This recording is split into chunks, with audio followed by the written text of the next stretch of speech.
Hey guys, it's Ben the Coin Geek at Old Pueblo Coin, and welcome to a fun episode where we get to talk about gold and silver, which is something that I know the internet is full of talk about, and every now and again we tackle it here because, in the shop we do handle some gold and silver, and we have clients that ask us questions. And in fact, I got a question more recently about that. Greetings, Ben. I'd like to see a video on gold and silver titled, "What Should I Do About Bullion?" Or "Should I Buy or Sell My Silver and Gold?" So this is a fun question, and it's one that we get all the time. And the difficulty is when people ask this question, they want a crystal ball answer. By the way, that's why most people turn into YouTube fanatics for stacker videos, is because they've decided that they know the future and they want to find things that are going to tell them that they're right about how they view the future or how they view the world. And I tend to try to disassociate myself from a lot of those different types of emotions and groupthinks that I can easily fall into myself, and look at things and try to look at things in a way that I would call like a personal finance situation, right? So um, people's situations vary quite a bit, and so there's not always just one right answer for everybody. That's an earthquake, people. And by earthquake, I mean I'm dropping things. It is not an actual earthquake because earthquakes in Tucson don't happen that often. But they can. They can. Usually it feels about like that. You see a lawn chair fall over and you're done. But back to the topic of gold and silver and should I buy or should I sell?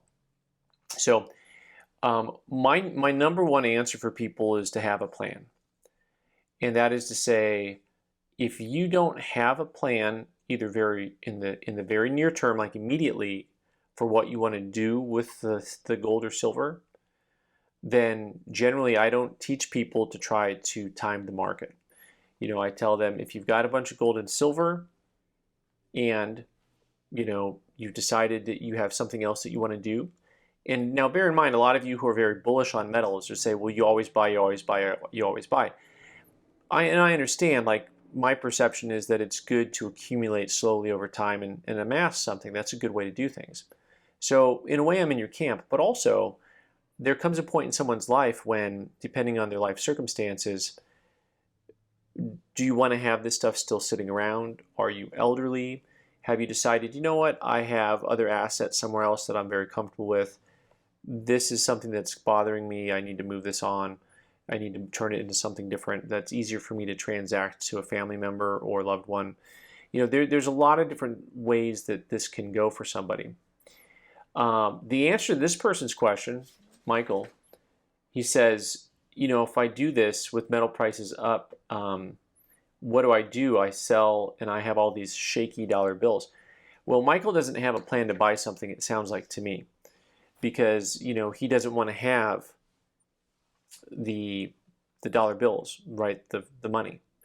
So really, one of the ways that you can look at this objectively, however much silver you have, whether it's like just an ounce of silver. I was reaching for silver, I didn't have any, right?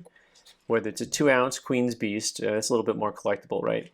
But however much silver you have, whether it's 2 ounces or 2,000 ounces or gold or whatever it is, the question that usually you have to ask yourself is, would I rather have this amount of silver or the dollar amount? So in other words, would I rather have 1,000 ounces of silver, or would I rather have $26,000?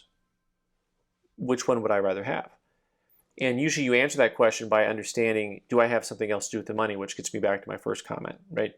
So if you have something else to do with the money, now is a very good time to sell, in my opinion, for someone who has something else to do. So for a lot of guys out there, if you're in your 70s and you just have a lot of like 90% silver laying around because you've accumulated it, and you've always wanted to have that one coin you said you couldn't afford, you should go do the math on what some of this stuff adds up to, right?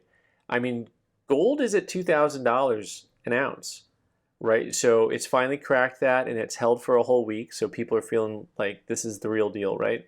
So if you've bought a bunch of gold at $300 an ounce, and all of a sudden you look up, it's like, that's a really big difference when for 2 ounces of gold you can get $4 grand.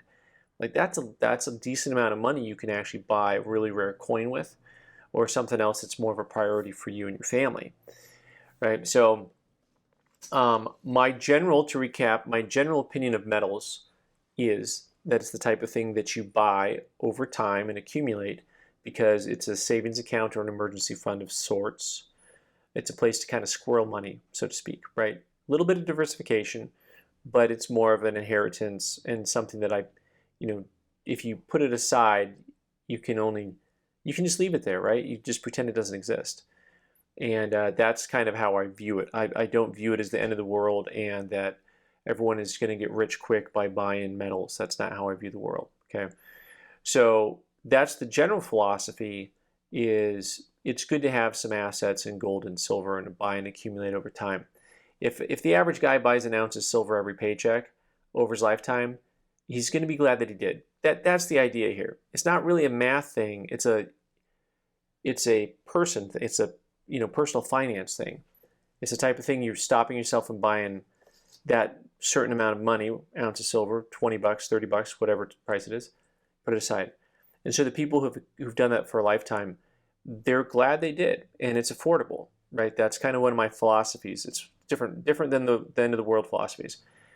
And at the same time, the real personal finance question in a market like this is also perhaps philosophical. Do you want the money or the silver or gold, right? But also, if we're going to listen to people who actually have done like really better than any of us with money, the answer to your question may be the Warren Buffett answer, right? Which the Warren Buffett answer is, buy when you're crying and sell when you're smiling, right? In other words, be contrarian. If you're going to be contrarian, if his philosophy is the correct philosophy, then at that point, you should be selling because, you have a spike in the metals, right? Now, once again, everybody wants the crystal ball answer because they want to say, but Ben, if I sell now, then what happens when silver goes to $40 an ounce? Then, Ben, I get to be mad at you, right? You can be mad at me anyways. That's fine. But the main point here is that you have to be able to not look back. Don't look back on what you do.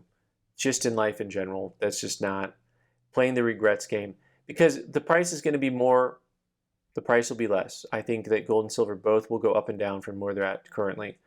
None of it's an eternal market. We have what I consider to be a quick artificial push up, and I think it'll come back down a little bit from there. But you know what? In the long run, I think it's always good. Otherwise, I wouldn't recommend people buy an ounce of silver every paycheck. If I thought it was going to be worthless, I wouldn't recommend that, right? Because I do think that over time it becomes worth something. But the amount of time that someone has in their life is different for everybody. And that gets back to the answer to the question, which is it varies so much for each of us, right? Each one of us has a very different amount of time allotted to us. And most of us, it's similar, but you don't know. You just don't know. But when you're in a later stage of life, your answer is going to look very different than if someone who's 20 or 22, 23. If you're a young guy, buy an ounce of silver every paycheck or every week and just forget about it. I think it's a win for you, right? But if you're older and you've got it sitting around, and that's why Michael asked the question, now what are you going to do? So Michael, at the end of the day, would you rather have the money or the bullion? Don't think about it as timing the market. Think about it as moving assets into something that you want. Which would you rather have? Because if you've got a lot of bullion, and right now it's in demand, so it's not that hard to sell, which, by the way, is very different than 40 months ago, right? I may have done the math wrong there. About 40 months ago, whatever December of 2019 was, right? And if you watch this video in 20 years from now, you're going to say, 40 months ago, what is that? This guy's already dead, right? So anyway, find for yourself something you want to do with the money. Otherwise, my general advice is hold on to the metal, right? Because otherwise, if you just put it all into money, at the end of the day, it just flutters away. Personal finance. So much of this is about personal finance and not about telling the future. So, all right, guys. Anyway, I hope that some of that helps you think a little differently about how to approach metals and how to approach how you handle some of the things that you own. And hopefully it was helpful for some of y'all. All right, thanks so much for watching. I'm Ben the Coin Geek. You can subscribe by clicking on the owl button in the corner and watch more videos on the right side of the screen. Thanks.